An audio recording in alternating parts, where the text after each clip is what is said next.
Olá, gente, bom dia. Então, aqui hoje a gente inicia mais um ano da Unidade de Pesquisa Literatura e Psicanálise do Gradiva Instituto de Psicanálise.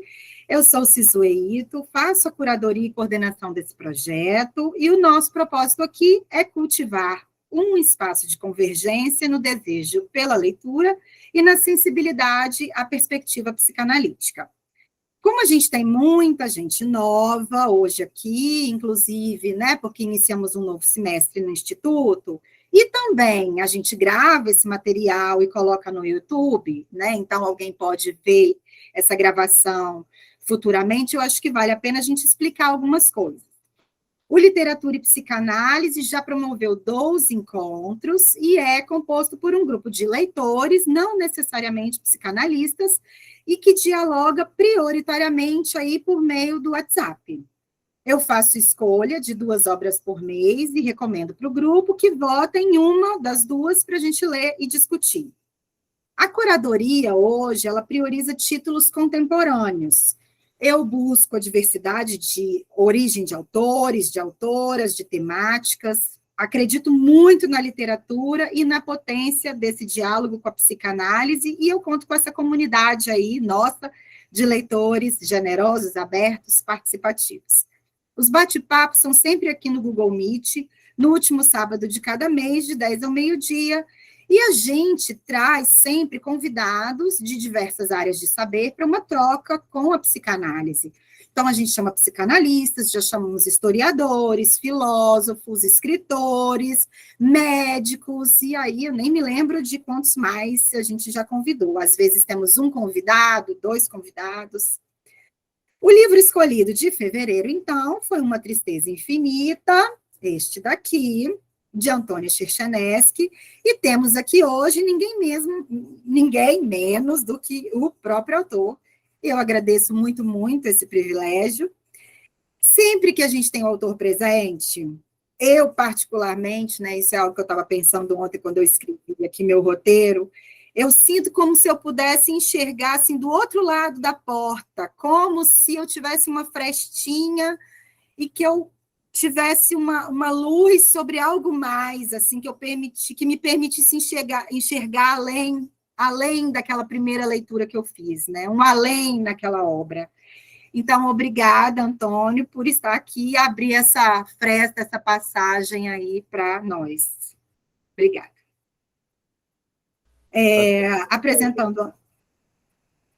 Apresentando o Antônio Cherchanesky, ele é nascido em Porto Alegre, radicado em São Paulo, é mestre em literatura comparada pela Universidade Federal do Rio Grande do Sul, doutor em teoria literária pela USP, tradutor, romancista, contista e autor. Em 2012, foi selecionado como um dos 20 melhores jovens escritores pela renomada revista britânica Granta. Uma Tristeza Infinita, publicado em 2021, é seu 4º romance e recebeu o Prêmio São Paulo de Literatura no ano de seu lançamento. Antecedendo a obra que aqui a gente vai discutir, Antônio Cherchanesky escreveu e viu publicados os romances Areia nos Dentes, publicado pela Rocco em 2010, F, pela Rocco em 2014 e republicado em 2021 pela Companhia das Letras, e As Perguntas, que eu comprei e estou na metade da leitura, pela Companhia das Letras. Essa é sua atual editora e, inclusive, ele passou a ocupar um cargo no grupo, né, como editor sênior de ficção, não ficção e do selo Penguin Companhia. Além de tudo isso, gente, o Antônio ministra oficinas de escrita criativa e cursos de literatura e filosofia, em especial sobre teoria crítica, Roberto Bolanho, Thomas Pynchon, Walter Benjamin, que foram autores estudados aí no seu mestrado e seu doutorado. E aí eu vou agora tomar a liberdade de fazer um resumo, pelo meu ponto de vista, então, do livro, para a gente fazer um aquecimento. Esse romance, né, Uma Tristeza Infinita, ele trata a vida de um jovem casal francês, Nicolas e Ana, que agora reside em um montanhoso vilarejo no interior da Suíça. Os acontecimentos se passam entre o final de 52 e o início de 1953. E eles acabam de chegar.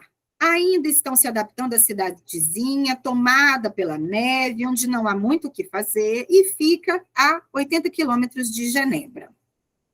O enredo se aprofunda nas questões mais pessoais e nas dúvidas profissionais de Nicolas. Ele carrega os traumas da ocupação alemã na França durante a Segunda Guerra Mundial, quando começou a clinicar e observou passivamente judeus serem levados embora enquanto ocultava a própria origem judaica com um sobrenome francês. Também tem que lidar com o suicídio do pai e a própria covardia diante do regime simpático ao nazismo no qual vivia. E como médico psiquiatra e praticante da psicanálise, questiona sua competência no trato de seus pacientes. Nicolas vê sua mulher Ana, jornalista na área das chamadas ciências duras, cada vez mais encantada com seu trabalho em Genebra, cobrindo os avanços na área da física, e ele, cada vez mais angustiado, começa a se questionar se não deveria ele mesmo ser um melancólico ou até se estaria perto do limite da loucura. No enredo, o bosque entre a casa de Nicolas e Ana e o centro médico ganha importância à medida que o médico opta por fazer o trajeto atravessando o bosque e não pela estrada. De início, o som de um cervo é confundido com um urso. Num momento, a suspeita de alucinação, quando vê o rosto do menino em meio às árvores. Nicolas, hipocondríaco, e que já havia lido no diário de sua mulher a palavra melancolia, esse trecho do diário está na página 75, referindo-se a ele, passa a se perguntar, então, sobre sua própria sanidade. Outro ponto em destaque está no contraste entre os estados de espírito de Ana e Nicolas, né, que eu já até mencionei. Ele cada vez mais apático e calado, e ela expansiva, cheia de desejo e eufórica com as suas descobertas entre os cientistas do trabalho, com as fórmulas da física, com a agitação urbana de Genebra. O casal, que parece um pouco desconectado, simboliza esse embate entre a visão materialista científica e a outra mais humana, a psicanálise, o inconsciente. Parece um pouco desconfortável para nós, leitores, essas roldanas, né, que representam Nicolas e Ana, cheia de arestas, que são as questões de cada um, tentando se encaixar, girando em velocidades diferentes, trepidando, resultando em uma relação silenciosa que parece pouco estável. Mas é preciso encaixar? O encaixe existe? Não seriam essas roldanas dentadas que nos levam a lugares novos? Eu não sei. O livro é provocativo nesse sentido e cito como exemplo o episódio em que Ana diz para Nicolas que Pauli, um dos físicos que ganhou o Nobel, é paciente de Jung. Ele acha que a conversa com Jung pode ser frutífera, pode levar a outras descobertas científicas. Esse é um trecho da página 115. Enfim. O romance traz ainda a discussão, a ética exigida dos médicos e o juramento de Hipócrates.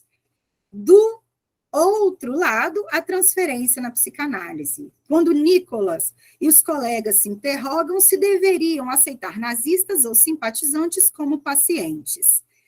Como ouvir pessoas que foram responsáveis pela mortandade no Holocausto? Aí a gente tem na página 112 um argumento de Ezra aí que a gente pode ler mais adiante. E no terço final do livro, o tratamento humanizado, a cura pela palavra, que o centro adotou como uma alternativa aos eletrochoques e à lobotomia. A psicanálise é questionada com o surgimento das drogas que prometem amenizar os sintomas psicóticos. Suponho aqui que se trata de mais uma provocação, já que Nicolas tem uma paciente que se beneficia do tratamento pela psicanálise, outro que passa a usar as injeções e recebe alta da clínica, e um terceiro que usa a seringa para cometer suicídio. E ele próprio, Nicolas, passa a aplicar a medicação em si. Seria aí uma mensagem de que nosso protagonista perdeu a esperança na psicanálise e em si mesmo? Ou seria uma mensagem de que nada é absoluto? Ou é tudo isso junto, misturado? Tudo bem, estou preparada para lidar com essa incompletude, essa castração, não precisa esclarecer, até porque eu imagino que não existe uma resposta. Então, Antônio, quer falar um pouquinho, assim, livremente, sobre Uma Tristeza Infinita, e depois a gente abre para as perguntas? Deixa eu reforçar, então, o elogio à sinopse. A sinopse está absolutamente perfeita. Acho que você pegou todas as grandes linhas mestres do livro. E a gente brincou, mas eu, na verdade, fico bastante nervoso quando eu vejo que alguém entendeu algo errado. E acontece com alguma frequência, porque, na verdade, no meu livro, muita coisa que você disse com todas as palavras não está dito com todas as palavras, mas você conseguiu claramente captar, assim. É um livro que ele é bastante elíptico e muita coisa fica dentro do não dito e supõe que o leitor monte esse quebra-cabeça na sua cabeça, né? É um pacto que se faz entre escritor e leitor. O sentido se dá nesse aperto de mão, né? Mas digamos que eu não entreguei as minhas duas mãos, assim, eu entreguei a mão, o leitor tem que fazer um esforço e você com certeza captou todas as linhas mestres do livro. Sobre o livro em si, em geral, macro, uma coisa muito, muito importante, sim, que eu quero deixar bem claro, até caso alguém não tenha lido, é que ele não é um romance histórico. Ele tem várias... como eu posso dizer? Tem alguns anacronismos, umas coisas eu desloquei 1 ou 2 anos por motivos narrativos, que ficaria mais interessante. Por exemplo, sei lá, a difusão da clorpromazina, que é o remédio, não foi tão rápida. Eu acelerei um pouco, porque também, senão... eu fiz várias alterações, assim, factuais pequenas, por isso. E outra coisa também é que eu sou um escritor brasileiro, escrevendo em 2022, e, na verdade, eu queria pensar em questões muito atuais da nossa vida, e o que eu fiz foi olhar para um passado totalmente distante, como... porque eu pensei que, tipo, às vezes, quando a gente fala diretamente das coisas, se perde muito mais do que quando a gente olha indiretamente, metaforicamente, para um passado imaginado, e tá aí também um pouco da graça de poder contar histórias e poder contar ficções, né? Uma coisa que realmente me preocupa como ser humano é o fato de que se patologizou muita coisa da vida cotidiana e se medicamentalizou, nossa, esses verbos aí estão complicados, nem sei se eles existem, muitas dessas patologias, né, e de que ficou muito banal, assim, você se sentir triste por uma semana e esperar que tenha um remédio para isso, e, de certo modo, eu quis retornar para o ponto de, não vou dizer de partida, mas de divisão, né? Que quando surgiu esses medicamentos, daí alguém vai pensar, então quer dizer que é tudo uma questão de desequilíbrio hormonal, que é de desequilíbrio neuronal, que você tem pouca serotonina, e não importa o que você viveu, o que você viu, um momento desse questionamento mais radical, assim, e como você bem disse, eu não tenho resposta para isso, e meu livro, se tem uma mensagem, ele não tem uma mensagem definitiva do qual é o futuro, o que se deve fazer. Não, meu livro não tem a resposta para psicanálise, psiquiatria, o mundo e tudo mais. Mas tem, eu acho que questionamentos que são muito meus, assim. Inclusive, eu não sou psicanalista, eu não tenho formação psicanalítica, mas eu sou paciente. Eu sou paciente, eu faço análise com idas e vindas há 20 anos, mais de 20 anos eu faço terapia, com muitas idas e vindas, claro, e sou paciente também medicamentoso, com muitas idas e vindas também há cerca de 20 anos. E costumo dizer que eu já passei por toda a farmácia, então, então eu tenho muito conhecimento do outro lado, né? E eu quis fazer esse esforço de pensar os dois lados ao mesmo tempo, o do médico e do paciente. E você fez muito bem no seu resumo também de rastrear os 3 desfechos possíveis. Eu queria que um paciente fosse curado pela análise, pela terapia da fala, que outro paciente fosse curado pela terapia do medicamento, mas será que vale a pena curar esse paciente? Outro debate, porque justamente um paciente que é um simpatizante nazista. E o terceiro paciente que é o fracasso, tanto da fala quanto do medicamento, mas alguém que também tinha vivido coisas que são horrivelmente traumáticas e que talvez, para algumas pessoas, não vai ter uma solução possível. E o que a gente faz diante disso, né?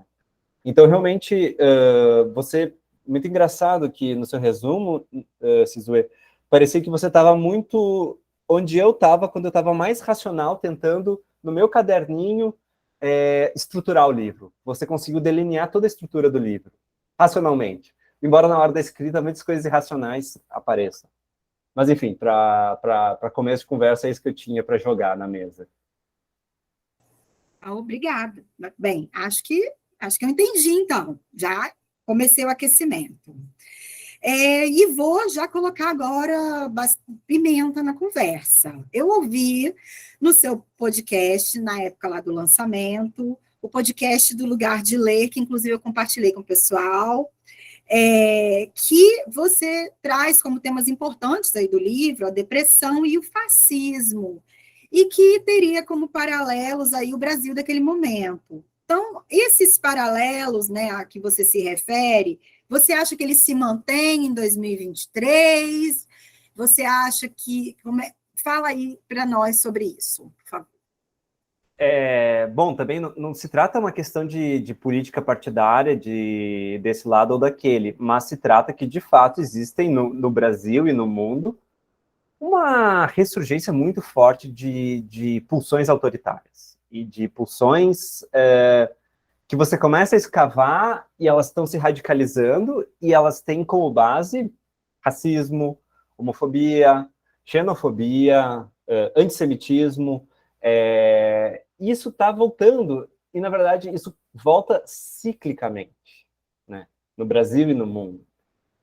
Parece que a gente está num eterno período, a gente está num eterno ciclo, sabe? Porque a gente sempre se pergunta, nossa, em 2022 ainda tem gente sendo extremamente racista, mas sei lá, em 1970 alguém fala, nossa, em 1970 ainda tem, e a gente vai voltando no tempo e parece que a gente constantemente está nesse ciclo de que pessoas são, uma massa radicalizada, e isso sempre descamba em violência. Então, claro, a situação no Brasil mudou, mas eu diria que 49% da população ainda está extremamente infeliz, e desses 49% da população, há não sei quantos por cento, talvez um terço da população, que está ou radical ou se radicalizando. E que está cada vez mais isolada nesse universo e a gente ainda vai ter muitos problemas em escopo mundial. Então, o livro não perdeu, eu acredito, o seu timing de jeito nenhum. E também, se perdeu, também ele é cíclico isso. Enquanto a gente, né, eu li o livro, a Angélica, eu vou fazer essa, Márcia, depois eu passo para você, tá? A Angélica sugeriu que a gente lesse A Pedra da Loucura no grupo de estudos de psicose, de Benjamin Esse livro é Labat. maravilhoso, esse livro eu li ele mês passado. Pois é, então a gente vai fazer aí, juntar, e de repente a Angélica até embarca aí. Então eu vou fazer aqui o seguinte, aqui o Labatou, ele faz, baseado nas leituras que ele fez, né, de Lovecraft, Philip K. Dick, ele fala do medo de que, aí abre aspas, por trás das coisas, escondido no foro íntimo e secreto de homens e mulheres aparentemente normais, pulsem o mal e a mais profunda irracionalidade. Então, em Uma Tristeza Infinita, a gente vê que o Nicholas, ele se ressente por ele não ter percebido que o Emil, né, seu ex-paciente, era provavelmente um apoiador do regime nazista. E a gente também vê a culpa dele próprio em ter escondido sua origem judaica. Enfim, o mal, a violência, a irracionalidade estão em todos nós. Você concorda com Labatou? Como é que esse livro, A Pedra da Loucura, fala com Uma Tristeza Infinita? É muito curioso que o Labatut foi um autor que eu tentei publicar na minha editora anterior. Eu não consegui comprar os direitos, porque eram caros demais. E eu e o Labatut, a gente tem as mesmas paixões literárias. Lovecraft e Philip K. Dick são dois dos autores que eu mais li na minha vida. Mas, talvez contrariamente ao Labatut, o que eu tentei fazer no Tristeza Infinita é que o simpatizante nazista é o que tem o discurso mais racional. Ele não é ansioso. todo mundo ali tem alguma coisa de ansiedade, de histeria, de neurose, ele conversa, pode estar conversando sobre o delírio, a alucinação visual que ele teve. Ele vai conversar sobre a alucinação visual que ele teve com a calma, com a racionalidade, com a objetividade. Porque essa é uma questão que sempre intrigou muito os filósofos do pós-guerra, que é o seguinte: o nazismo ele não surgiu num país, abre aspas, selvagem. Ele surgiu no berço do humanismo. Ele surgiu na terra de Kant, na terra dos grandes músicos, de Mozart, etc. Ele surgiu, ele teve como berço, o berço do nazismo também é o berço do iluminismo e dessa racionalidade objetiva.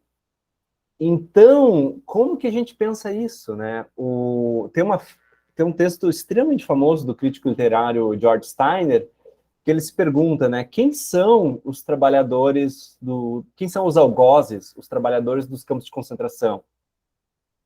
Não é um bruto, não é uma pessoa analfabeta, é uma pessoa que de manhã estava lá na sua vitrola ouvindo música erudita, senta na sua cadeira para ler Rousseau, para ler Kant, e à tarde vai executar pessoas num campo de extermínio. Então, como é que a gente lida com essa cisão, com essa aparente incoerência? E, de novo, meu livro não pretende ter a resposta, mas pretende ter a provocação de que talvez a razão pura tampouco seja o caminho.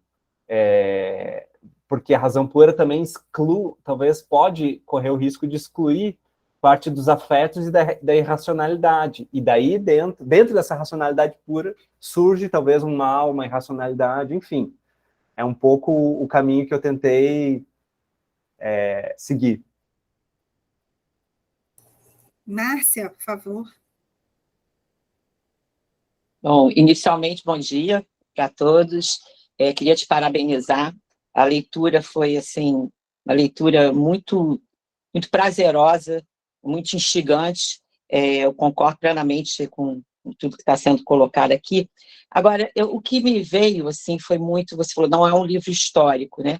Mas eu fiquei pensando agora, a gente aqui falando, tem uma história do sujeito, né? Eu acho que você contempla de uma forma muito feliz tanto as saídas singulares quanto a mesmice da repetição, né? Quer dizer, então você traz uma discussão, que é o que a gente vive, principalmente num cenário mundial e no Brasil, com todas as cores que tem, né? Toda essa discussão do fascismo, mas está lá atrás, né? E, ao mesmo tempo, também, essa repetição de cada um de nós, né? Quer dizer, o momento em que ele encontra a melancolia do pai, eu achei isso de um primor, entendeu? Quer dizer, ele vai vendo aquele mal-estar que ele está sendo acometido e, de repente, né, num dado momento em que ele está andando lá pelas ruas, esperando a mulher encontrá-lo, ele, de repente, encontra, né, parece que a chave para ele de algo que fez um sentido, né? Aquele pai alcoólatra, aquele momento. Então, assim, eu acho que você traz essa questão da dor humana, né, que não tem regra, né, que cada um vai encontrar, né, o que ele atravessou na vida, nas repetições também, né, tem o estado da civilização, tem um estado singular, e as saídas, né, particulares, que eu acho que é muito bem expresso, né? E esse ambiente hospitalar, né, eu fiquei 12 anos internada, trabalhando num grupo assim, né, também muito dinâmico, progressista, e eu via, né, claramente, assim, eu me vi em cada momento desse livro, na relação, no tédio, às vezes, que se atravessa uma relação, né, uma parceria amorosa, nesse encontro com a dor de cada um, no trabalho, eu achei assim, muito importante, mas eu acho que esse aspecto da repetição e da saída singular é um brilho assim, muito especial.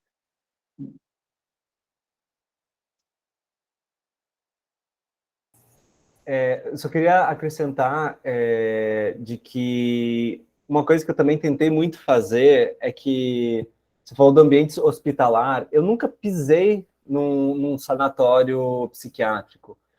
E o que eu fiz, de certo modo, foi transpor o lugar onde eu fiquei na Suíça, numa residência artística. Eu basicamente só mudei, sério, tem exatamente o mesmo bar, eu mudei o nome do bar, mudei o animal, nem lembro como é que é no livro, porque agora estou com o verdadeiro na cabeça, que também tem uma dona eslava que fala um francês péssimo, Mas o ambiente hospitalar eu não conheço, mas eu pensei, de certo modo, é um pouco como uma residência de artistas, que os artistas ficam discutindo coisas, etc. Eu falei, talvez os artistas sejam os médicos e os loucos. Mas eu realmente não me preocupei em fazer pesquisa de como é um ambiente hospitalar, assim, sabe? Porque eu pensei, podemos colocar pessoas se questionando coisas, pessoas conversando, porque é como eu imagino um ambiente ideal, sabe? Um grupo com divergências. Uhum. Eu acho que você retratou muito bem. Eu achei que você tinha feito algum estágio, tinha passado, porque eu achei muito, muito assim, um espelho muito rico, né? Assim, muito legítimo do que se passa, né? Eu queria aproveitar esse gancho, Angélica, antes de você perguntar. Uma Tristeza Infinita, ela se deu a partir da experiência do Antônio numa residência literária uma viagem que ele fez para a Suíça, né? E aí tem um trecho aqui na página 72, gente, que eu queria ler. E assim a solidão se amplificava, e a floresta se distanciava tanto da cidade a oeste, como do centro a leste, e não havia mais ser humano algum em um raio de centenas de quilômetros, talvez milhares, e ele estava só, absolutamente só no universo, na natureza, e podia compreender como ele era irrelevante, como toda a vida e o drama humano eram irrelevantes diante da indiferença da natureza. E a melancolia que experimentava podia causar um verdadeiro mal-estar físico, de modo que ele acelerava o passo em direção ao centro, a clínica, no caso, pensando que talvez agora compreendesse melhor a melancolia, mas que isso, no fundo, de nada adiantava, pois ainda não sabia como tratá-la.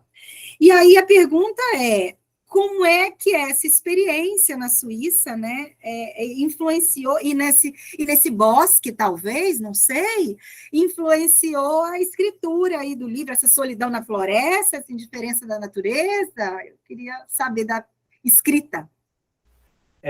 Não, de fato, o bosque existe, é lindo, lindo, gente, maravilhoso. Se alguém tiver, eu fico tudo pago, porque é caríssimo a Suíça. Se alguém tiver dinheiro, fica aí a sugestão de passear pelo bosque da Suíça. E eu sou um cara que nunca gostou muito de natureza, nunca fiz trilha, etc. Mas lá eu estava diante de um bosque e o celular não pegava, né? Então, e não tinha GPS. E eu sou a pessoa com o pior GPS mental do planeta. Eu saí da rua de casa, quando eu vejo, eu tô perdido. E eu andava por esse bosque, e andava, quando eu pensei, putz, eu acho que eu me perdi. Eu começava a caminhar, e de fato, a cena inicial do cervo, aconteceu comigo. Eu comecei a ouvir um barulho, e comecei a pensar, putz, será que existem ursos na Suíça? Ou lobos? E daí era um cervo, lindo, maravilhoso, reluzente. E claro, depois eu usei e abusei isso no livro com metáforas, porque essa cena volta ao final. Eu transformei isso numa metáfora que não se aplicava à minha vida, mas eu achei a cena muito, muito, muito simbólica. Porque, de fato, é muito raro para nós, especialmente que mora, como eu, em São Paulo, no centro da cidade, ter uma vivência de, ok, eu estou perdido sem GPS numa floresta. A não ser que você seja do perfil aventureiro. Então, para uma pessoa tão urbana como eu, a experiência de natureza é uma experiência básica da vida humana que se perdeu totalmente, né? Eu queria recuperar isso um pouco no livro, porque a natureza tem algo de muito hostil para nós. Para mim, talvez. Para algumas pessoas, a natureza é a natureza e nós vivemos a natureza, mas para uma pessoa extremamente urbana como eu, a natureza é alienígena, né? E ela parece que ela segue uma lógica que não é... Não, parece não. Ela com certeza segue uma lógica que não é a lógica da racionalidade humana. Então, esse confronto é algo que eu quis explorar no livro, sabe? Porque é um pouco quando você se depara com ruínas, sabe? Você vai para um lugar que tem ruínas muito antigas, que não é o caso do Brasil, mas como turista você pode se deparar com ruínas, sei lá, do século XII, IX, mais antigas. E você vê que é uma civilização que não tem nada a ver com a nossa. E que ela é como se você tivesse encontrado uma civilização alienígena, que fala outra língua e que tem outra racionalidade que não é a racionalidade ocidental. a qual a gente está acostumado. E é um pouco isso o contato com a natureza pura. Quando você realmente está andando, você está num lugar que não tem nenhuma intervenção humana. O que no Brasil é cada vez mais difícil. Você teria que ir, sei lá, para o Pantanal, para a Amazônia, para um lugar que não está tomado de garimpeiros. Você teria que realmente... Como chegar lá? E realmente eu quis reviver esse contraste com a natureza, que é cada vez mais difícil para nós, urbanos. E eu acho que é muito importante não perder isso, sabe? Esse estranhamento. Enfim. Angélica, por favor. Bom dia, eu queria começar agradecendo ao Antônio pela presença, a conversa está sendo uma delícia nesse sábado. Antônio, algumas coisas, assim, a primeira, começando pela última coisa que você falou, essa relação com a natureza, eu frequento, nos fins de ano, um sítio aí em São Paulo, da Barra do Una, e ele foi devastado pela chuva nesses últimos tempos. E a gente tem recebido com muita tristeza os vídeos desse espaço tão glorioso, tão cheio de natureza e de vida, completamente devastada pela violência da natureza, né? E realmente, assim, existe esse contraste, né? Ele nos mostra, a mim, ao menos, uma parte do humano que tem se mostrado, tem se dado mais a ver ultimamente, né? E aí eu estou pegando aí essa questão do fascismo, do totalitarismo que vem aparecendo, né? Pelo menos nos últimos 4 anos, com um pouco mais de conforto. Isso foi mostrado. Eu, há uns 4 anos atrás, terminei um pós-doutorado escrevendo sobre violência. E a minha questão, ela começou com uma situação no Rio de Janeiro, estou no Rio, que eram uns rapazes da Zona Sul, no Flamengo, eu não sei se você se lembra dessa história, eles eram chamados de os justiceiros. Eles, à noite, saíam para acertar ali a Praia do Flamengo, que estava sendo invadida, que estava sendo habitada por pessoas que estavam roubando, que estavam pichando aquela parte da cidade. E em uma dessas atuações deles, eles pegaram uma tranca de bicicleta e trancaram um menino pelado num poste. Era um negro, né? Isso saiu em capa de Veja, e eu fiquei tão chocada com aquilo que eu fui estudar a inumanidade no humano, e isso é uma coisa que sempre me encantou, né? Que me encanta até hoje. Eu também sou dessa literatura, do Lovecraft, né, adoro Stephen King, amo, gosto dessa coisa e estou lendo, assim, uma sugestão, né, assim, para você, um livro do Contato Caligares, que saiu agora pela Fósforo, chamado O Grupo e o Mal, Estudo sobre a Perversão Social. Estou começando ele, assim, lendo devagar, mas ele vai discutindo isso, assim. Primeiro, uma coisa cara a Hannah Arendt, que foi a banalidade do mal, né? Mas tem uma coisa ali que o Caligares coloca que eu nunca tinha lido, né? Que fala sobre o nazismo. Ele está pegando toda essa discussão, né? Ele pega um batalhão chamado Número 101, e era um batalhão que era de pessoas comuns, né? E o chefe do batalhão, ele dá a oportunidade às pessoas de não irem para o campo de extermínio, né? E muito pouco deles deixa de ir. E aí o Caligares está se perguntando o que é, né? Então ele vai discutindo toda a questão da banalidade do mal, mas ele fala sobre uma coisa que, para mim, está sendo muito interessante, que eu não tinha ouvido até hoje, que ele fala sobre a paixão pela instrumentalidade. Ele diz que alguma coisa, né, da ordem de uma missão que é dada e precisa ser cumprida da melhor maneira, né, independente de que missão seja essa. Aí ele pega toda a questão da servidão voluntária também para discutir. Então, assim, um livraço, eu acho que pode contribuir aí com essa discussão, que tem me ensinado muito, assim, quanto mais quando a gente começa a pensar, né, nessa questão do humano mais como máquina, né, essa coisa da funcionalidade do humano, né.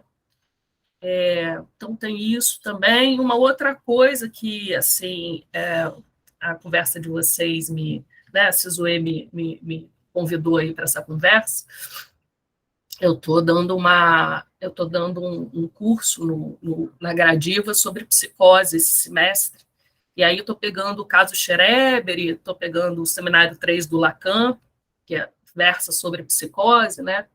Mas o Lacan vai dizendo que todos nós somos loucos, né? Ele vai invertendo a questão da normalidade da loucura, né?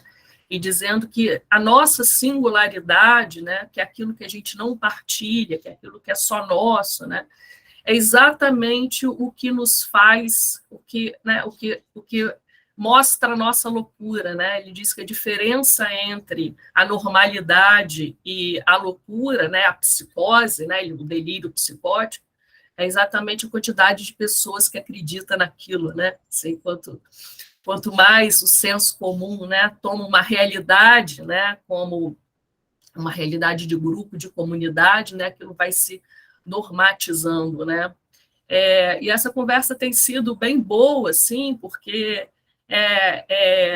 a gente consegue colocar, né, a loucura, não a psicose, né, mas a loucura em um outro grau, né, num grau de dignidade que hoje a psiquiatria vem desconstruindo a partir do momento em que ela vai, né, medicalizando, né, que ela vai prescrevendo aí protocolos de tratamento dos mais variados possíveis, né, assim. E aí o teu livro ele mexe comigo porque a tristeza infinita é alguma coisa que, se não tiver em todos nós, tem alguma coisa errada. Num país que a gente vive, né? Assim, quando a gente vê os Yanomamis, os negros, as minorias, a militância, a roubalheira, a corrupção, quem não tem uma tristeza infinita está com um problema grave, né? Assim, o governo que a gente teve, que a gente acabou de sair, né? Então, assim, é uma dignidade a né, a essas coisas que têm sido limpas aí do nosso normal, né? Assim, que têm sido colocadas como patológicas. É muito curioso isso que você falou, porque casa totalmente, né, com o livro do Labatut, né, a questão de muitas pessoas acreditarem em algo que é absurdo. E eu estava acompanhando, curiosamente, fugindo um pouco do assunto do meu livro, mas eu estava acompanhando, tem alguém que entra nesses grupos de Telegram radicalmente bolsonaristas, e ainda há uma parcela de pessoas que acredita que, na verdade, a posse do Lula foi falsa. E que, na verdade, quem está pilotando é o general Heleno, que tem um plano de revelar e que o Alexandre de Moraes vai preso. E essas pessoas continuam vivendo essa realidade paralela. E uma questão que sempre me pega é: ok, se um grupo suficiente de pessoas acreditar nisso, coisas concretas vão acontecer. Nem que seja invasão dos três poderes. Mas o que a gente faz diante disso?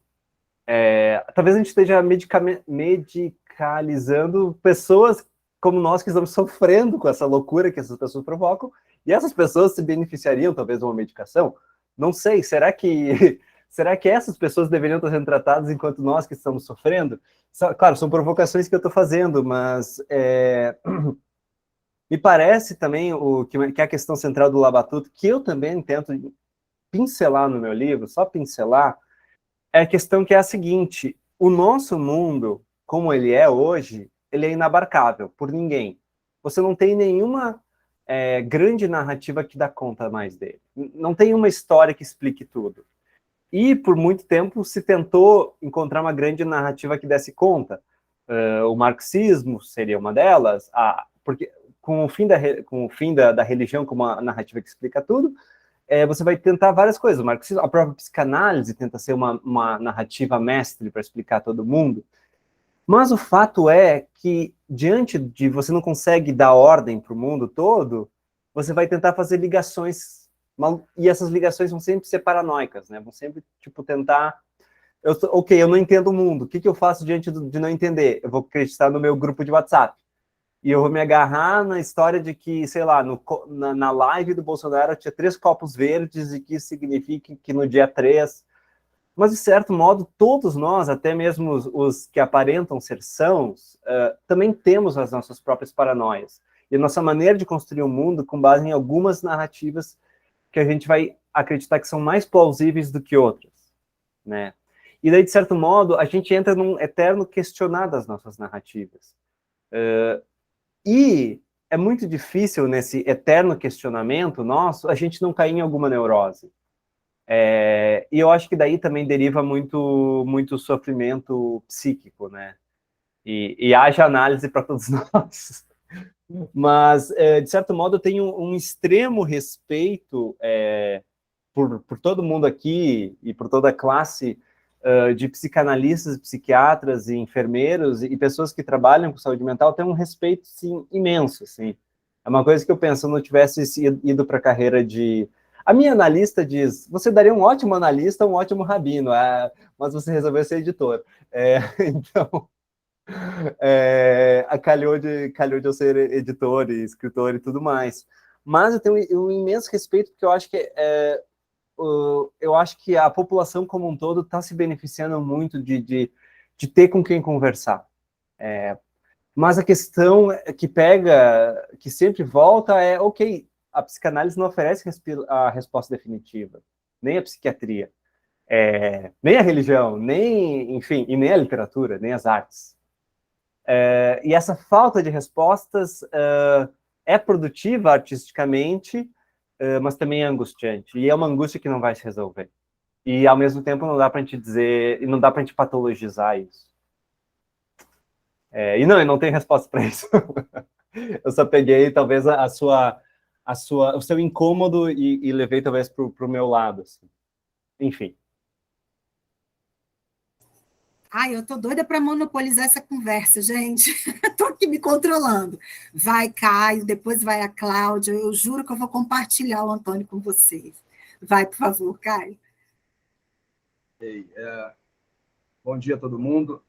Eu comentei, preciso ler, ao longo da leitura de Uma Tristeza Infinita, de alguns diálogos que eu fiz com outros livros que eu li ao longo dos últimos anos. Este aqui, que foi até objeto do Clube Gradivo há algumas semanas, eu acho que, de alguma forma, a linguagem, a narrativa me lembrou um pouco esse livro do Sandor Mare. Este livro aqui, do Simenon, o Simenon ele é muito conhecido pelos romances de investigação, mas aqui em A Neve Estava Suja, é engraçado porque é a narrativa em primeira pessoa de um sujeito na França ocupada em 44, 45. E um pouco da angústia dele me lembrou um pouco da angústia do Nicolas, não é? Quando na França ocupada ainda quando estava lá clinicando. E o Antônio mencionou ainda agora essa questão desse mecanismo nos campos de concentração, né, que trazia para si o homem culto, o homem lido, o homem até erudito, e me lembrou muito esse livro aqui que venceu o Goncourt em 2006, As Malevolentes, que é engraçado, não sei se vocês conseguem ver, há uma pequena marcaçãozinha aqui, porque são quase 1000 páginas, eu larguei faltando 40 páginas há 10 anos e não retomei ainda, porque eu tive tantos pesadelos e tão recorrentes com esse livro aqui, que eu deixei a leitura para lá e vou retomar do começo. Não vou retomar de onde eu deixei, não. E engraçado também, porque eu li Uma Tristeza Infinita e depois comecei a ler, estou pela metade, as perguntas. E eu comentei isso, preciso ler, como é que em Uma Tristeza Infinita, se eu não soubesse, se ela me desse o livro, olha, não, olha aqui o livro do livro, não olha nada, começa a ler. Eu não diria que o autor é brasileiro, eu não diria nem que esse livro foi escrito em 2021. É porque eu comentei com ela a questão do pathos e do ethos, né? Como é que ele conseguiu capturar a afeição do leitor, como é que ele conseguiu costurar e apresentar todo um conjunto de costumes, não é? Se você me dissesse, olha, esse livro aqui é de um autor alemão ou suíço, ou francês, escrito em 62, eu compraria essa ideia tranquilamente, tranquilamente. E eu sei que o Antônio tem afeição também por isso, porque me chamou muita atenção, eu vou mostrar um outro livro aqui, eu sinto um pouco de falta, eu não sou um leitor contemporâneo de literatura brasileira como a Cisoé é, como minha mulher é, mas eu leio ocasionalmente e eu tenho informações por meio dela. Eu sinto um pouco de falta na nossa literatura contemporânea, ou talvez eu esteja lendo mal a literatura contemporânea brasileira, um pouco dessas discussões metafísicas e do oculto e do inconsciente. E eu sei que o Antônio é um grande fã, ou eu acho que é, talvez, não sei se eu do Lovecraft, que traz um pouco esse oculto que está aqui, está perto da gente, a gente não percebe, né? Está um pouco adormecido. E eu sinto um pouco de falta disso. E essas discussões que eu vi, as perguntas, e que estão na Impressão Infinita, me chamaram muita atenção. E eu vou fazer aqui uma leitura rápida, aqui, são poucas linhas, eu prometo. Esta semana eu estava lendo um artigo de um escritor inglês, um dos maiores escritores ingleses do século XX, o Evelyn Waugh, e é um artigo dele de 1955, olha a coincidência, 55, né, um pouco depois do ano de ambientação do livro. E falando de estilo, porque eu gostei muito da narrativa, da linguagem, do estilo. Ele diz o seguinte, a certa altura: a elegância e a qualidade de uma obra de arte transmite prazer direto. A individualidade precisa de pouca explicação. É a caligrafia, o tom de voz, que torna uma obra reconhecível como sendo de um determinado artista. São textos que nos chegam não apenas como palavras impressas, mas como uma experiência viva, com toda a força de outro ser humano encontrado pessoalmente. Isto é, porque são lúcidas, elegantes e individuais. É a questão justamente dessa transmissão de um conjunto de costumes de uma época que eu senti Uma Tristeza Infinita. Tá? E, realmente, se eu não soubesse que era o Antônio, eu, tranquilamente, eu ia fazer o link com esses livros aqui, tá? Que eu mostrei ainda há pouco, tá? Do Sandor Maia e do Simenon, A Neve Estava Suja. Então, era mais eu não tenho uma pergunta, eram mais observações elogiosas que eu tinha para fazer. Obrigado.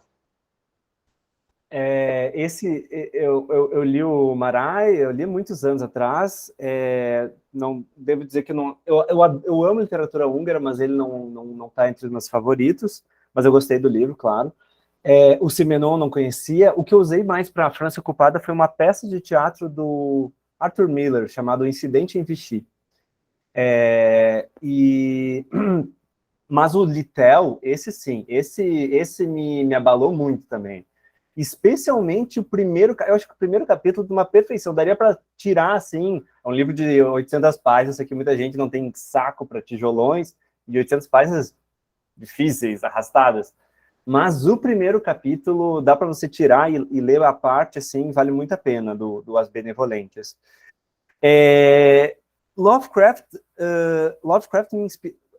para quem não sabe, é um escritor de terror, ele é tão importante quanto o Edgar Allan Poe, e ele é notoriamente racista, né? E foi muito... voltaram muito nele criticamente, com toda a razão, porque o racismo dele é transbordante, o antissemitismo dele é transbordante, foi uma pessoa horrorosa, como muitas pessoas do nosso cânone literário, mas as ideias que estão lá são muito interessantes para a gente pensar com ele, criticamente a ele, mas a base do Lovecraft é a seguinte, assim... se começa num estágio de sanidade e você tem um vislumbre do mundo que não é humano, do não humano. E a partir desse vislumbre, a realidade começa a se esfacelar.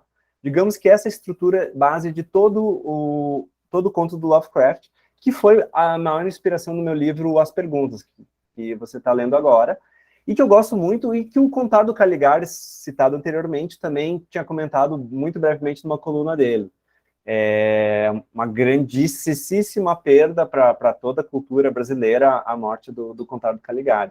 Eu não li esse livro novo dele, estou muito curioso para ler o da Fósforo, mas foram bastante inspiradores para mim.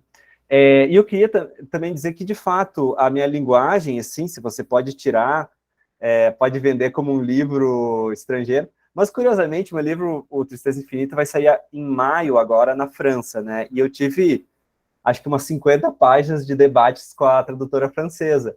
E ela pegou algumas imprecisões factuais, porque, enfim, eu não sou francês, né? Eu estou escrevendo um personagem francês. A principal imprecisão factual é que jamais, na França até hoje, você chama um médico pelo primeiro nome. Você sempre vai se referir a ele pelo sobrenome. E todos os meus médicos são Jackson, e a gente teve que inventar sobrenomes para os médicos. Então, o leitor que lê o livro traduzido no francês vai ter só sobrenomes e não vai ter os primeiros nomes. E a outra imprecisão factual muito grande, que era muito comum também na França comer cavalo. Não é uma questão apenas que na Suíça a carne é muito cara. Não, na França as pessoas têm as boucheries de cavalo, super comum. Imprecisões factuais de alguém que não é de fato um francês e que tem conhece as coisas mais pelos livros do que pela vivência, né? Mas muito engraçado. Mas, de fato, o livro que me inspirou de estilo foi o Homem Sem Qualidades, do Musil, que eu amo de paixão, acho realmente incrível, além da obra do Robert Walser, que eu sou também um grande difusor, escrevi artigos sobre Walser, e ele aparece até no livro porque ele foi paciente de um sanatório, e há mais de décadas, vou jogar essa ideia no mundo, vai que tem algum editor escondido aí, eu tento publicar os microscripts do Walser, que são os textos que ele escreveu no sanatório. Ele dizia para todo mundo: eu não estou aqui para escrever, estou aqui para ser louco. Mas depois descobriram que ele escrevia, tipo, no papel higiênico. Qualquer papel que chegasse nele, um cartão de visita, ele inventou uma caligrafia microscópica, que são chamados microscripts, e ele escrevia, tipo, um conto inteiro num rasguinho de papel. E daí tem a versão facsimilar, você vai ver o tamanho do texto. É isso aqui, ó. E daí depois tem a transcrita. E a transcrita são 3 páginas.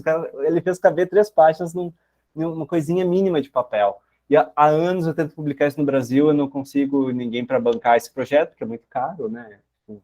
Facsímile, a cores.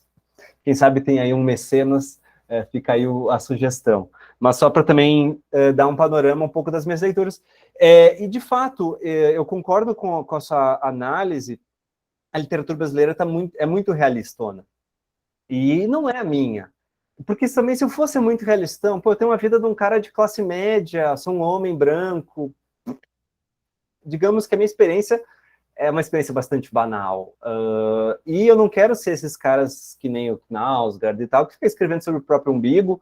Pode ser interessante para alguns, mas eu acho que o meu umbigo não é interessante para muita gente.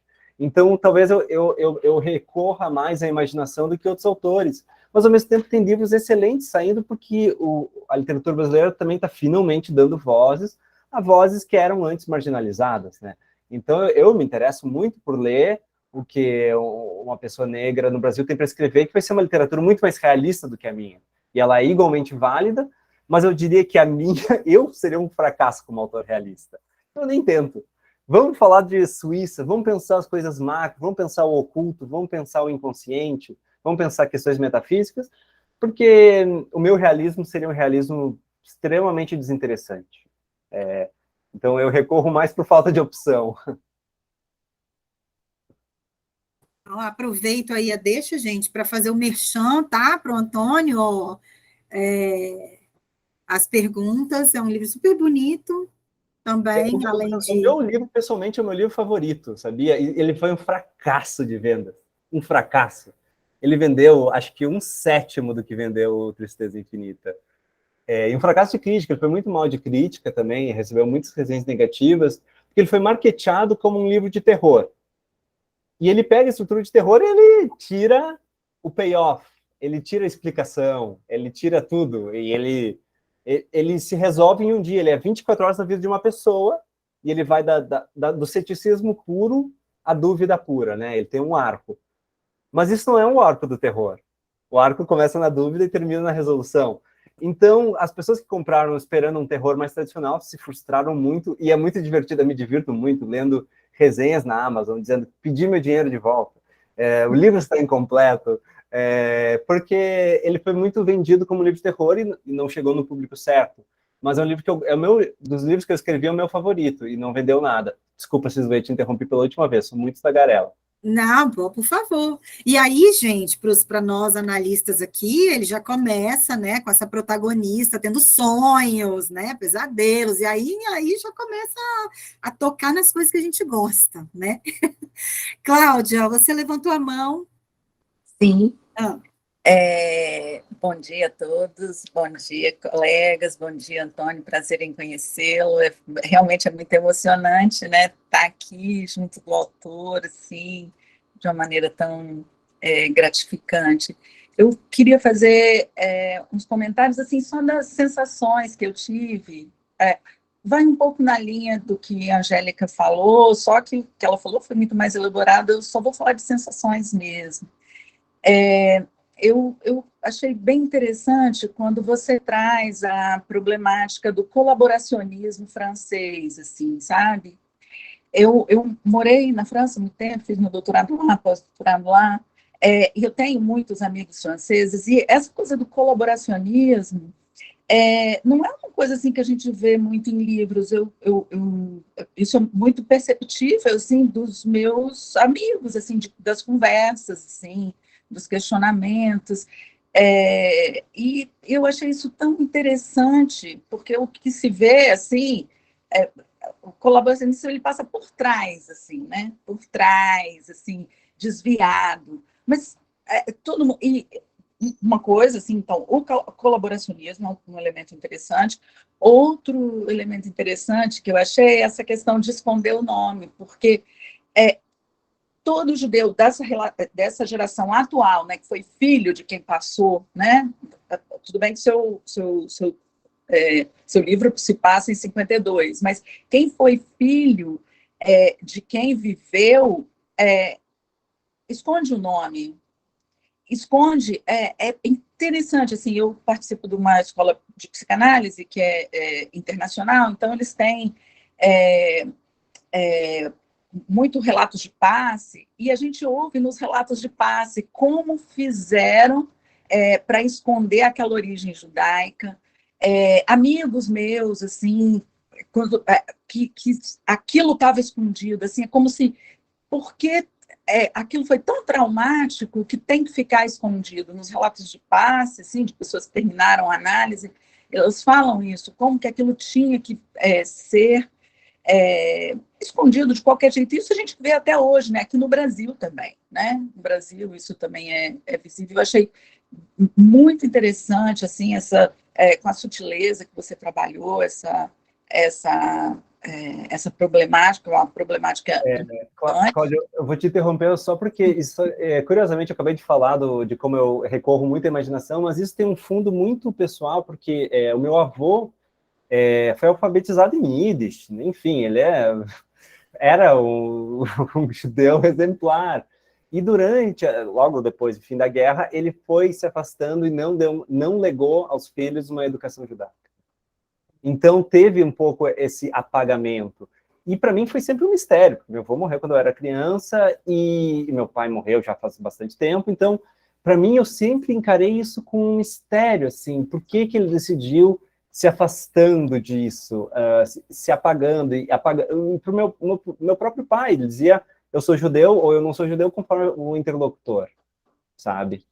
Mas eles não estão aqui para perguntar, então me resta especular. Então, foi muito um trabalho de especulação nesse sentido. Desculpa, eu te interrompi. Mas não, por favor, ao contrário. É bem impressionante, né? O que se apaga nesse apagamento, né? Esse é um ponto a saber. Eu, por exemplo, meu nome, né? Meu sobrenome é Pereira do Carmo Murta. Aí eu chegava na França, judeu, sabe? Na hora eu falei assim, então foi bem escondido, né? Porque a gente nem sabia, foi muito escondido. Mas era na hora que eles chegavam e falavam, os portugueses e os judeus lá. Eu acho isso interessante você trazer claro, um romance que trata de psicanálise e tudo, e trazer essa tentativa de apagamento de um trauma, sei lá, de algo que foi muito terrível, né? Muito terrível, que não se consegue falar de forma alguma, né? A minha geração está fazendo um revival, tô falando da minha geração, pensando bem em caso do pessoal da minha família. A minha prima virou uma judia ortodoxa morando em Netânia, na periferia de Jerusalém, e eu sou judeu religioso também, então parece que a minha geração está tendo que repensar questões de identidade que foram muito... que mudaram, que teve uma ruptura muito drástica, e está tentando repensar isso, né? E o meu livro de certo modo, eu tentei botar na ficção um pouco disso, um pouco desse questionamento do por que que houve esse interdito, que é muito o final do livro. O final do livro talvez um momento... O Nicholas não sou eu, mas aquela revirada, assim, de certo modo, é uma virada que eu tentei transformar que na ficção tentei representar uma virada que foi da minha geração, minha e da minha prima, assim, que é muito próxima a mim. Isso é muito legal você trazer isso para a gente, assim, eu só vi isso em relatos de passe, sabe? Só vi isso em relatos de passe, ou então, se você é muito amigo da pessoa, muito, muito, muito, ela te conta bem escondido, assim, para você não falar para ninguém, sabe? Massa, muito legal isso, muito bom, e claro, né, como a Angélica enfatizou isso, que você está trazendo do fascismo, claro, trazendo dessa problemática aqui, que a gente precisa pensar essa questão do neofascismo, não sei como é que eles chamam agora.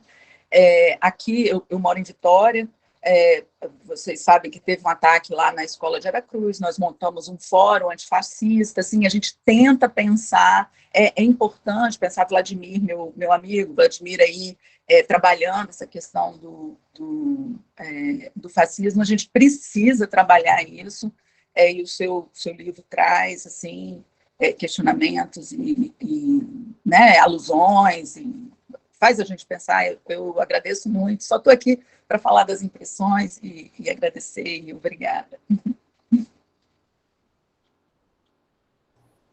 Márcia?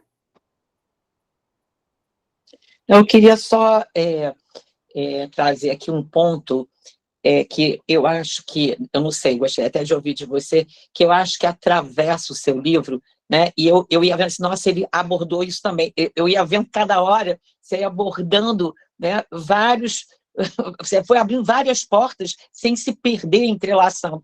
E eu fiquei me perguntando, né, se teria alguma coisa ali em comum. E me deu a impressão, não sei se eu estou equivocada, tem uma questão que é esse não sei que nos habita, né? Quer dizer, que é esse mistério, esse lado sombra, né? Dessa questão da vida, da morte, da existência. Então, vem na Ana, né? Uma questão, é a ciência que vai dar conta, é a física, são as equações? Não, não é, né? É a psicanálise também, não como um todo, não é a medicação, quer dizer, então é a natureza, né? Eu acho que tem esse lado sombra, né, que nos assombra, né, e que a gente precisa conviver. E o que é a religião, eu acho que tem essa discussão também, né, mas eu acho que é interessante que o livro não propõe nenhuma saída mágica, nenhuma narrativa, né, que venha, então, que alívio. Não, porque não tem alívio para isso. Né? Daí a dor e a tristeza, né, que é infinita, que a gente tem que aprender a lidar, cada um de nós, né?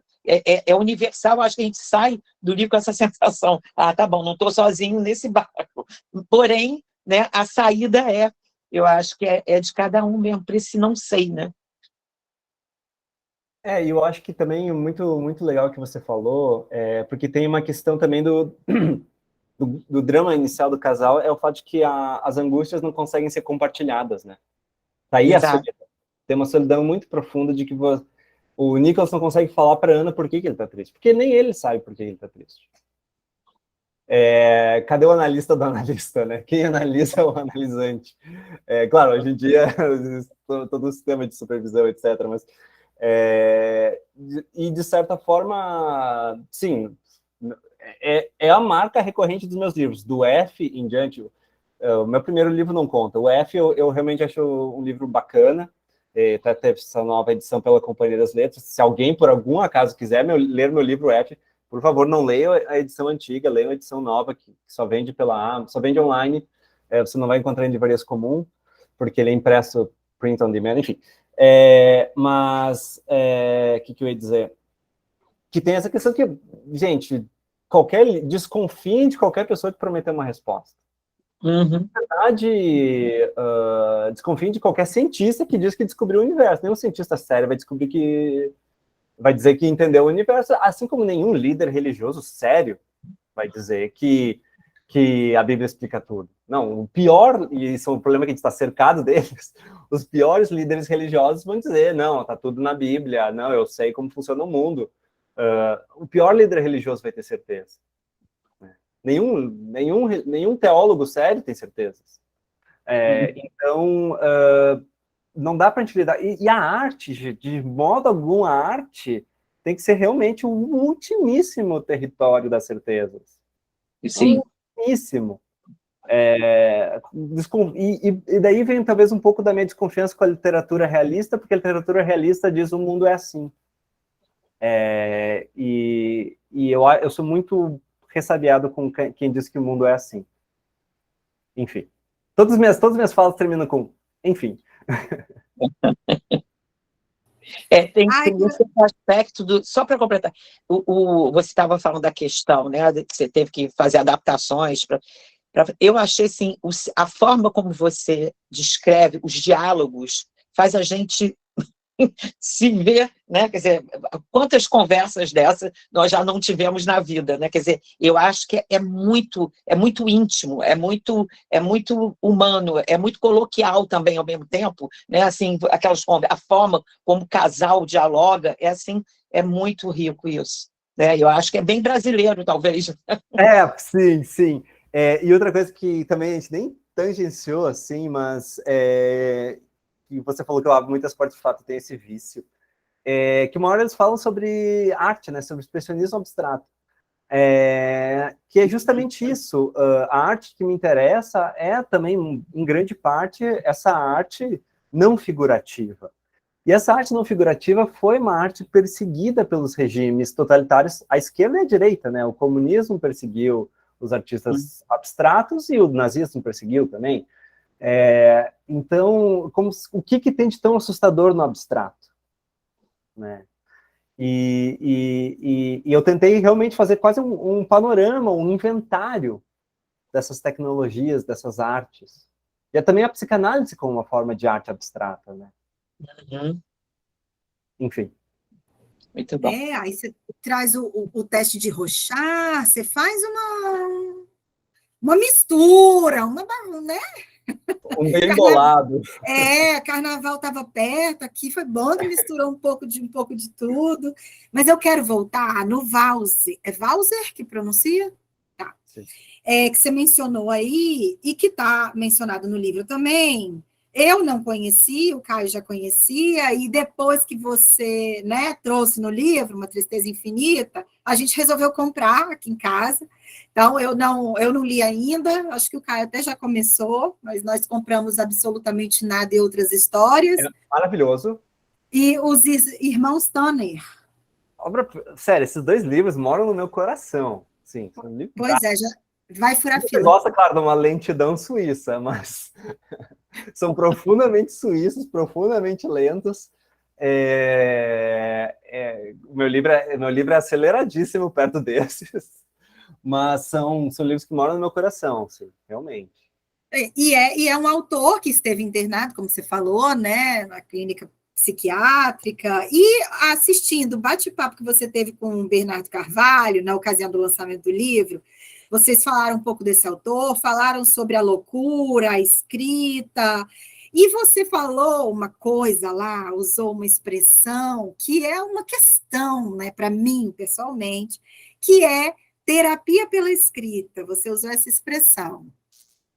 Eu queria que você falasse, eu sei que você tomou uma liberdade ali, e aí eu vou, né, pedir para você falar um pouquinho sobre como é que você enxerga essa questão da escrita aí, da loucura, do Walser, né, uma cura ou a elaboração pela escrita. Olha, bom, do uso sério de terapia pela escrita, eu estou bastante por fora, assim.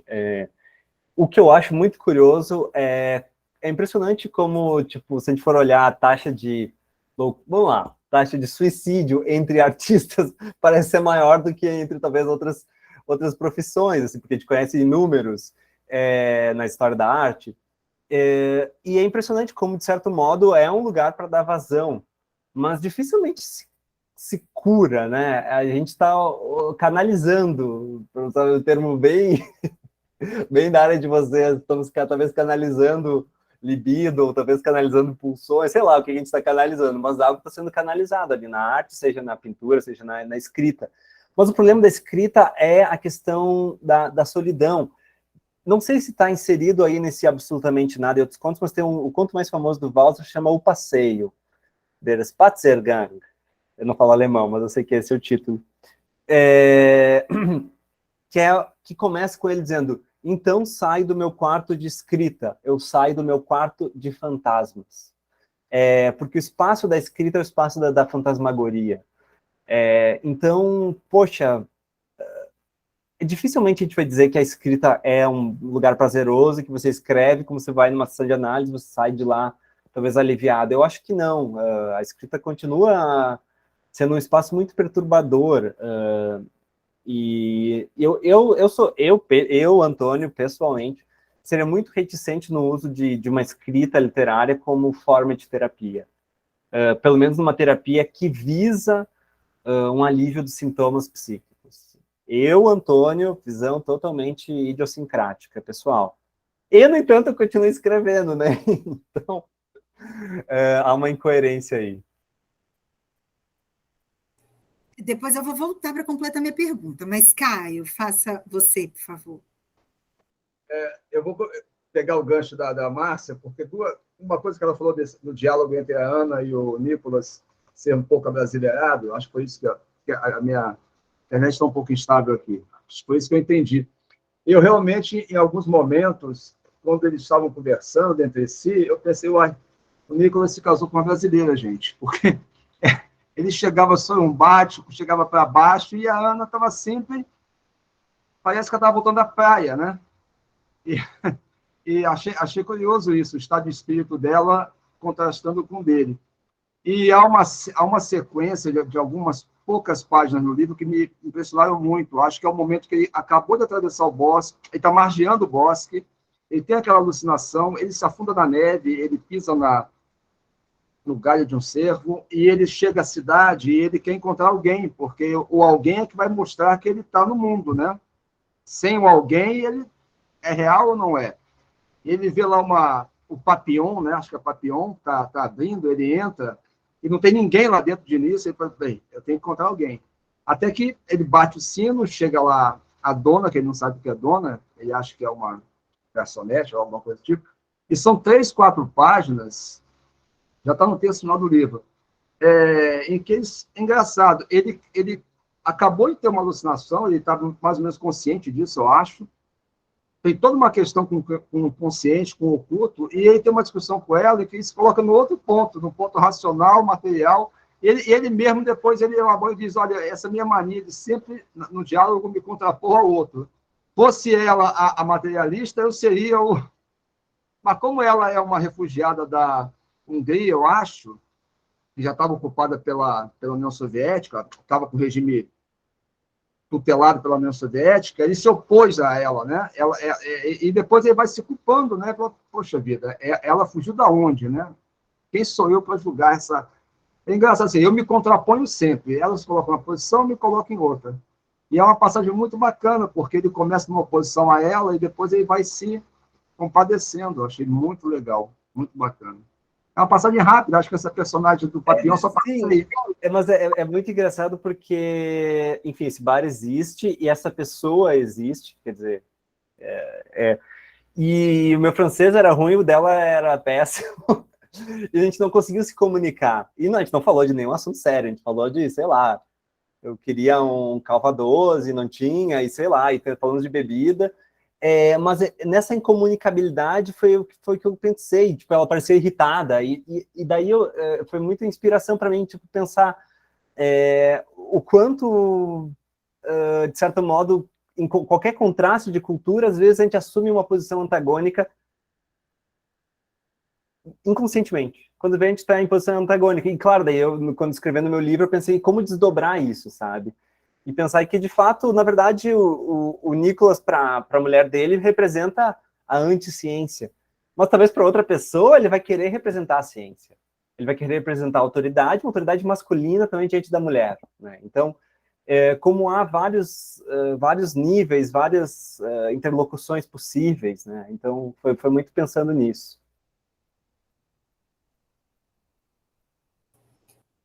Retomando um pouquinho lá o lance da escrita como espaço para elaboração, eu queria retomar o diário da Ana, né? Que eu acho que tem algumas questões aí, né? A Ana deixar o diário assim, ele lê o diário, né? O que ela escreve nesse diário, a gente podia falar um pouco sobre isso. Mas na hora que a gente vê o diário ser mencionado no livro, nos faz lembrar de alguns diários de escritores aí importantes, né, que eu acho que falam muito com a gente, Virginia Woolf, Susan Sontag. Foi baseado, você pegou, foi baseado no da Susan Sontag. Não foi no da Virginia, eu não li. Foi baseado no da Susan Sontag. Então, eu nem sabia. Você foi com o olhar ali, ó, tipo, Fui, porque são esses três, Sylvia Plath, Susan Sontag, Virginia Woolf, são os três que eu estou nesse momento, assim... Estão aqui atrás, ó. Olhando, Foi baseadíssimo no volume 2 da Susan Sontag. Você foi ótimo. O volume 1 eu não consigo achar, só consigo achar o 2, do diário, então... Se alguém tiver, tá, a gente quiser me emprestar, então, enfim. Mas como é que é esse lance aí? Você escrevia diários, tem diário? Como é que a coisa do diário aparece no livro, então, para você? Não, eu não escrevo diário, mas eu adoro ler diários de escritores. Eu gosto, especialmente da Susan Sontag, por algum motivo eu gosto sempre do volume 2, porque parece que o 1 eles estão recém começando o diário, pegando o jeito. O 2 do Piglia eu acho perfeito. Eu gosto muito de diários, especialmente um que vai sair no Brasil em breve, que é do Cesare Pavese. Se chama, eu li em francês, chama Le Métier de Vivre, o ofício de viver. Que termina com o suicídio dele. Ele escreve dizendo nenhuma palavra mais, apenas um ato, fecha o diário, coloca na cabeceira e se enfoca. E deixa o diário lindinho ali, pronto para ser publicado. Mas, enfim,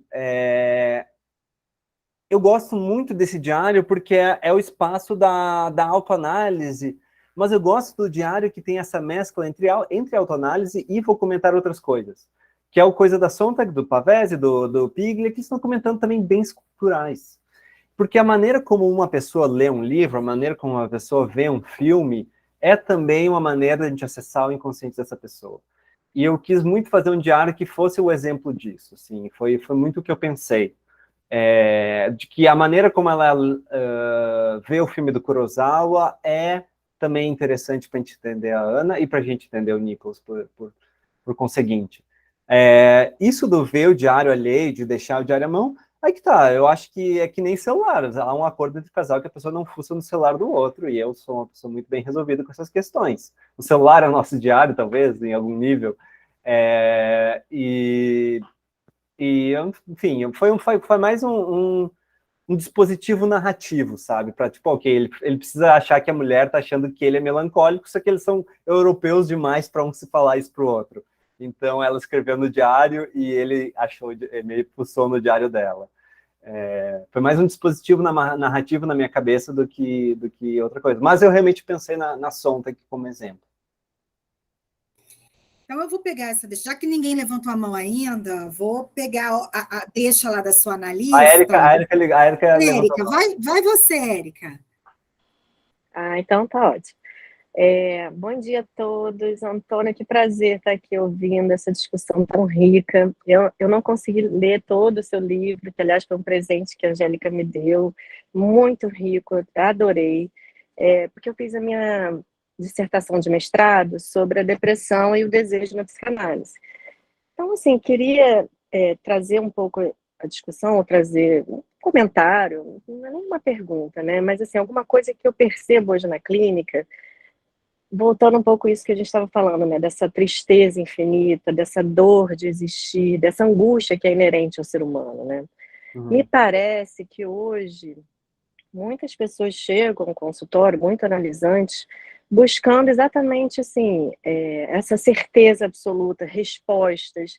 Então querem urgência no tratamento, querem logo verem resultados, né? E a psicanálise trabalha na contramão disso, né? No sentido de justamente não tamponar a falta, que a angústia ela faz parte, ela move o desejo do sujeito, né? E eu percebo também muito essa busca pela medicalização, e tudo virou depressão. Então, assim, o sujeito está enlutado, está triste por alguma situação de vida e se diz deprimido e já quer buscar uma medicalização, né? Como se a medicação fosse resolver ou acabar com essa angústia. Quando, na verdade, a meu ver, eu acho que em algumas situações a medicalização é até importante e ela pode ser fundamental até para ajudar no tratamento psicanalítico. Mas, muitas das vezes, ela por si só não vai resolver, né? Então, eu queria, assim, trazer um pouco para a nossa clínica, né? O quanto que, pelo menos eu tenho percebido muito isso, assim, essa coisa dos sujeitos que buscam respostas, tratamentos para ontem, certezas. E isso é o oposto do que a gente trabalha, né, na psicanálise. Era isso, só um comentário mesmo. Não, Obrigada. Se vê também, enfim, claro, na terapia cognitivo-comportamental, etc., uma ideia de que, tipo, a gente precisa ter um resultado logo. Eu acho que isso tá muito presente no meu livro, porque justamente o simpatizante nazista é o único que tá louco para sair dali da clínica para voltar para o trabalho. Ele quer o selo de aprovação de sanidade para poder voltar para o trabalho. E daí que já ele não vai nunca lidar com a sua culpa, né? O protagonista, que não é, digamos, não foi ativamente culpado no regime nazista, sente culpa. Agora, o simpatizante nazista não sente culpa, ele quer resolver a angústia dele e seguir adiante. E o remédio funciona perfeitamente para ele. Tirou o sintoma, pode voltar para o trabalho. Então, é um tópico também que me interessa bastante. E esse momento, né, que você traz aí da década de 50 era o momento em que o mundo vivia essa fase do surgimento aí dos psicotrópicos, então eu acho que o livro ele é encharcado das questões psíquicas, né, de todas as maneiras, a gente estava brincando que tem de jeito, mas tem um pouquinho dali, um pouquinho... É um bom presente de Natal para amigos psicanalistas. É um presente mesmo, um presente para um grupo que discute esse assunto, porque ele está assim, ele rende uma conversa longa, né? E aí, você diz que a sua analista diz que você daria um ótimo psicanalista, né? E eu tenho aqui vários livros que você traduziu, então acho que seu trabalho como tradutor também é um trabalho, creio que seja um trabalho importante aí, né, no Brasil. Inclusive, acabou de sair um pela Antofágica, que eu acho lindo, né? Que é o Bartleby. Eu assisti um vídeo, vale aqui também fazer o merchan, já que também é meu papel, né? Eu assisti um vídeo sobre o processo de arte, a artista que fez o layout do livro, a Letícia Lopes, é uma coisa linda, assim, eu vou comprar essa edição porque é muito caprichoso também, essa coisa da arte que você também vem mencionando aí, né, na produção aí do objeto livro. Enfim, o trabalho de tradução é um trabalho também de localização de cada palavra, né, e você fala do inconsciente, e aí tem uma relação com esse fazer psicanalítico, essa escuta, essa identificação dos significantes. Você acha que a sua análise de que maneira, né, influencia ou interfere no seu processo como tradutor, como escritor? Como tradutor, eu diria que eu romantizo muito menos o ofício, porque boa parte dos livros que eu traduzi porque eu precisava pagar minhas contas. Então, há livros que eu traduzi por gosto, que nem pagaram muito bem. E há livros que eu traduzi porque eu precisava pagar as contas. Então, às vezes, a gente traduz livros que a gente não gosta. Por sorte, acho que nos últimos 5 anos, eu diria que eu só traduzi livros que eu gosto. Mas, por muito tempo, eu traduzi qualquer coisa que me entregassem, porque, enfim, o aluguel em São Paulo é caro. Então, eu passei também muito a ver a tradução com menos com esse olhar, pensando menos. E muitas vezes um trabalho, em grande parte, mecânico, no qual eu sou bom em fazer. Mas, sendo que é um grande drama, né, no círculo de tradutores, que as inteligências artificiais estão ficando muito boas, e para não ficção neutra, uma não ficção, uma notícia de jornal, uma tradução feita por inteligência artificial está muito boa já. Agora, quando você tem ironia, questões de sentido, você precisa de um humano. E por isso também, de fato, agora eu acho que eu só vou pegar traduções de livros que são realmente importantes para mim, que é o caso do Bartleby. Então, mas eu diria que a tradução, se você é um bom mecânico, se você é um bom instrumentista, você consegue chegar até certo ponto como tradutor. Você falha daí nesses livros mais complexos, mas até certo ponto o trabalho de tradução tem sim um caráter mecânico que as inteligências artificiais estão aí para nos mostrar. Eu diria que talvez ser analisado pesa muito mais, claro, para a escrita criativa, para a escrita de ficção. E é muito curioso que os meus livros, todos eles são muito conversacionais. Todos os meus livros têm muito diálogo. Eu acho que isso deve ser resíduos de muito tempo deitado no divã. Que bom, né? Marcos, por favor. Olá, bom dia a todos. Antônio. Bom dia. Não é bem uma pergunta, mas assim, até falar um pouco de mim assim nesse sentido. Eu acho que eu estou muito surpreso com a tua fala aqui do grupo, entendeu? Eu acho que eu estava esperando, talvez, aí coisa da minha cabeça, uma coisa mais sisuda, sabe? Uma coisa assim. Mas eu, de repente. Não de você, aí é uma questão minha, né? Mas, assim, tão humano, coloquial, e achei tão bacana, assim, corajoso, assim, nessa sociedade. A gente colocou algumas coisas do mundo hoje em dia, né? De rede social, tá todo mundo feliz e tal. Você chegar aqui num grupo de psicanalistas, né? Enfim, acho que é grosso modo psicanalista, está falando de si mesmo, assim, de uma forma tão bacana, assim, tão humana, tão afetiva, assim, é tão bacana isso, estou surpreso, assim, com isso, muito positivamente, assim, sabe, falar, enfim, da minha análise, enfim, da minha relação com a psiquiatria, eu achei isso muito bacana, muito bacana. Legal. Corajoso, assim, corajoso e surpreendente, assim. Mas eu acho até que é uma coisa de geração, tipo, é muito engraçado, tipo, sei lá, na editora eu vejo os estagiários dizendo, porque na minha análise eu contei tal coisa, eu falo, gente, mas você está falando pro seu chefe isso? E eu acho que é uma questão também muito geracional, de que se quebrou muito o tabu da questão de saúde mental, assim, acho que se fala muito mais abertamente. Daqui a pouco a gente vai ter que lidar com o excesso disso, a gente vai dizer, gente, compartilha menos. Eu acho que eu já estou até lidando com esse excesso. Entendi. Não, muito bacana. Era só porque eu achei uma coisa tão preciosa, assim, rara, no mundo de hoje especificamente, por mais que seja uma coisa da geração, eu achei muito bacana aí. Francisco, você vai primeiro ou Márcia? Quem? Francisco, vai você, por favor. Então, bom dia a todos. Antônio, muito prazer. Eu gostei muito do livro, por várias e várias razões. Primeiro, porque eu gosto muito de romance de ideias, né? E isso me fascina, né? Eu não sou da área de psicanálise também, sou da área de letras, mas gosto muito, né? Então, eu entrei muito no livro. Foi mais ou menos o que a Márcia falou.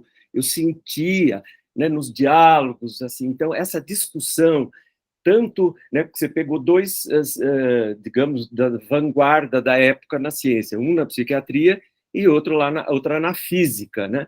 Então, e discutindo sempre com aquela provocação, na realidade, porque, na realidade, a gente não tem resposta nenhuma, mas é buscar o sentido da vida, né? E isso me fascina muito. Então, eu gostei muito por isso. Então, você fala que não é realista, então continue sendo esse autor de romance de ideias que achei genial. E uma coisa também que me chamou muita atenção, acho que ninguém falou ainda, é a questão do gênero, né? Porque você trabalha a mulher como uma cientista, digamos, da física, uma ciência dura, toda dita mais masculina, e ele mais humanista, né? Uma questão, digamos, até mais feminina, entre aspas, claro, né? Então, Sim, essa sim. questão, não sei se foi intencional, mas Foi super intencional. Super intencional. Foi exatamente isso que você falou. Essa foi a minha intenção. Que me chamou muita atenção. Olha só, a mulher é, digamos, a durona da física, pragmática, exatamente. E ele não, é discussão, e ele se permite, né, ter, inclusive, crises de melancolia, como era chamada a depressão na época, né? Então, isso me chamou a atenção. E também gostei muito por uma razão aí bem pessoal. Eu ganhei uma bolsa de estudos quando eu tinha 20 anos, eu morei 1 ano em Genebra. E aí eu curtia muito todo o cantão de voo. Passeei pelas montanhas, na neve, desse jeito. Então, cada coisa que você escrevia, eu revivia tudo na minha mente. Então, foi uma terceira razão, assim, e outras bis. Mas essa, principalmente, eu falei, eu não acredito. E eu não tinha visto que você tinha feito residência na Suíça. Eu falei, mas não é possível uma pessoa que conhece, sabe, o interior do cantão de Vaud, Neuchâtel, Lausanne, etc., e eu vivenciei tudo isso. Então, mais isso que eu queria dizer. Eu gostei muitíssimo, tá? Muito legal. Obrigado pelo livro e pela sua participação aqui hoje.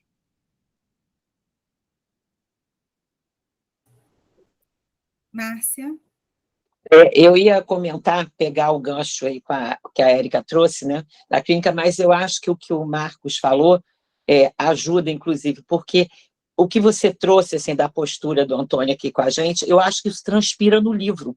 Eu acho que essa desconstrução, né, de um jogo de imagem, e ele traz essa parte tão do humano, né, do que nos habita mesmo, com essa, né, tem uma leveza e ao mesmo tempo tem uma seriedade, tem um compromisso com a existência. Eu acho assim, isso transpira no livro dele como uma desconstrução que vai exatamente no sentido contrário, que eu acho que o que a Érica trouxe, que é esse ideal de felicidade, né, que a gente vê o tempo todo muito presente no nosso consultório, quer dizer, e as saídas, né, quer dizer, você tem que parar de sofrer imediatamente, né, a tristeza, ela foi extraído da tristeza o belo, porque a tristeza tem um belo, né, eu acho que, e de repente não, é depressão, tudo é depressão, aí medica, aí você pega e ingessa o sujeito, né, das suas saídas, não que a medicação não seja importante, mas eu acho que a gente americanizou muito, né, a forma de lidar com a dor, né? Essa que é o que o Freud morre muito frustrado com o destino que a psicanálise tomou nos Estados Unidos, ele que foi tão feliz para a América, né, desbravando a América com a psicanálise, e de repente o uso que eles fizeram da psicanálise lá, que foi exatamente, né, trazer um cidadão bem adaptado, eles usaram a psicanálise para adaptar o sujeito a um bom cidadão, né? Então eu acho que a gente vê esse reflexo na clínica, né, desse ideal de felicidade, como se, por quê, né? Por que a gente tem que ser feliz o tempo todo? Aonde está isso, né? E eu acho que o Antônio transpira isso no livro, né, e na conversa com ele, né, fica tão alinhado o autor, né, o escritor com o livro, com as ideias. É muito bom isso. Não, muito legal. Caio? É uma pergunta, na verdade, ao Antônio. Em story já de 2 anos e meio, 3 anos atrás, no Instagram, ele falou da relação entre expressionismo abstrato e ocultismo. E ele fala lá, eu vou dizer por que a pergunta. Ele fala lá que talvez seja a ideia para um próximo livro. Eu não, isso antes, fazendo as contas rapidamente, antes do lançamento de Uma Tristeza Infinita. Você já cumpriu de alguma forma essa relação, mesmo que superficialmente ou de forma tênue, em Uma Tristeza Infinita, ou você continua sendo uma ideia para um próximo livro? Eu não sei. Eu acho muito interessante. Tá? Pois é, eu acho que eu acabei com ela. Porque ela aparece tangencialmente, né? Já então... Eu acabei acho que já gastando ela, porque ela aparece tangencialmente também nas perguntas, quando chegou na cena do ritual e tem um quadro do Barnett Newman lá. Não, eu acho que eu já meio que esgotei. Mas, curiosamente, eu comprei recentemente 2 livros sobre esse assunto, porque eram mais 2 livros sobre esse assunto. Eu sou uma pessoa que acompanha muito esse assunto, e, curiosamente, 2 editoras, uma inglesa e outra americana, lançaram um livro sobre isso, e eu encomendei esses 2 livros, um ainda está para chegar. É um tópico que me interessa muito ainda, mas não sei se vai ser em livro.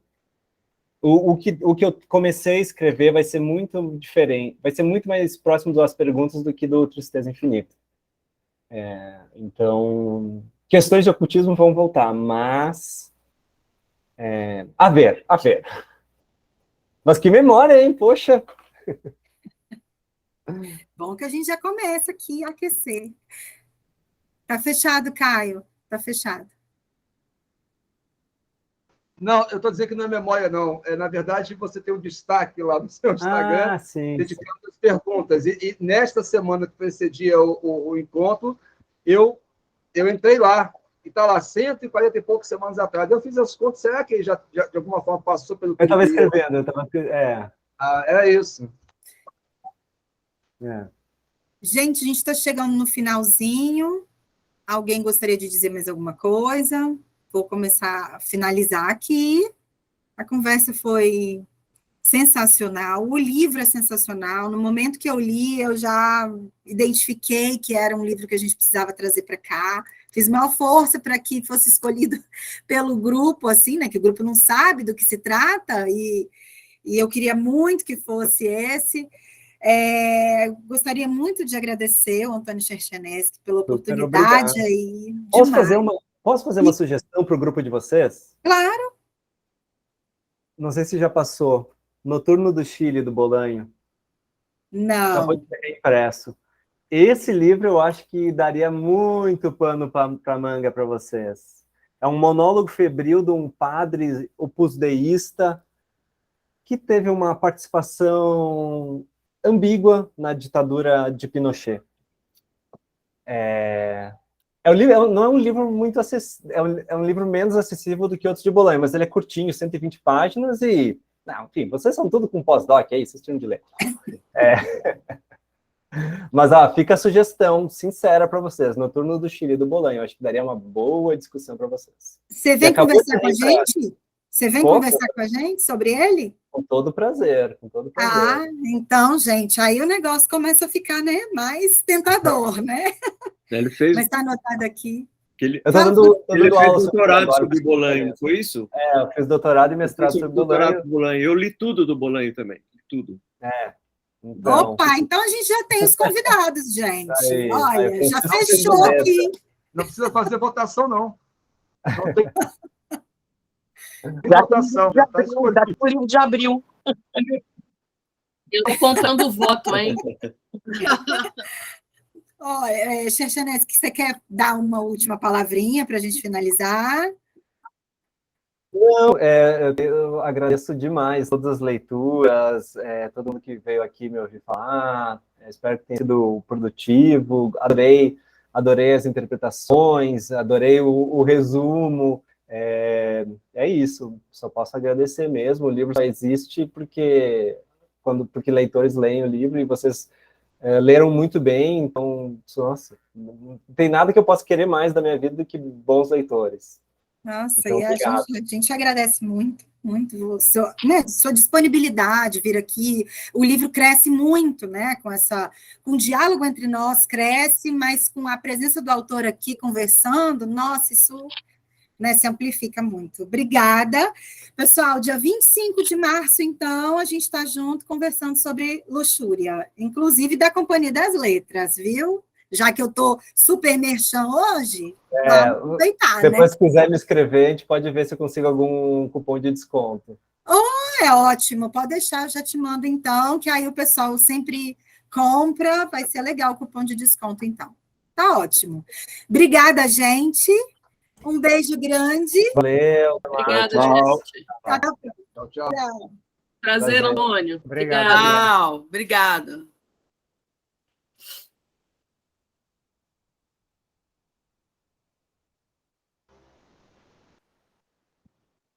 Que maravilhoso, hein? Maravilha, né? Que livro legal, nossa.